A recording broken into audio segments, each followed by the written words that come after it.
दरम्यान सरकारनं सर्वांना सुरक्षा द्यावी अशी प्रतिक्रिया दुर्घटनेतील मृत विकी मुख्यादल यांच्या कुटुंबानं दिली आहे। आम्हाला 10-11 वाजता कळालंय, आम्हाला 10 वाजताच कळालंय।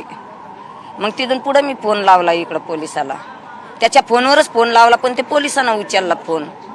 मग त्यांना सांगितलं आम्हाला असं असं झालंय, ऍक्सिडेंट झाला म्हणून सांगितलं। तर मग मी त्याला विचारलं कितीक लागलं, काय लागलं, तर ते म्हणे मग मी नाही सांगायना। मग ते म्हणे तुमच्या मुलीकडे द्या, मग मी माझ्या मुलीला दिला। मग तिच्यापाशी सांगलं की ते ऑफ झालाय म्हणून तुमच्या आईला नका सांगू म्हणून। मग ते फोनवर मी ऐकलं ते बोलणं, मग आमचा आरडाओरडा चालू झाला घरात।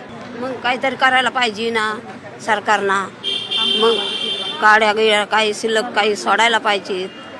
मग सरकार का असंच आहे का? मग असं बोलायला पाहिजे। मग आता ते सांगतात आम्ही दारे लावणार, आम्ही हे करणार, आम्ही ते करणार, पण तसं होणार का? आता काय माहिती करणार का नाही ते नाही करणार। आपल्याला काय माहिती, त्यानं करायलाच पाहिजे ना काही ना काहीतरी बंदोबस्त त्याचा। आता हा मुलगा गेला का नाही, आता कोणाला बोलायचं?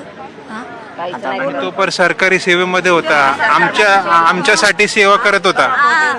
जनता म्हणजे जनतासाठी सेवा करत होता त्यो। हा, जनतासाठी सेवा करत होता ना, तेच गेला ना।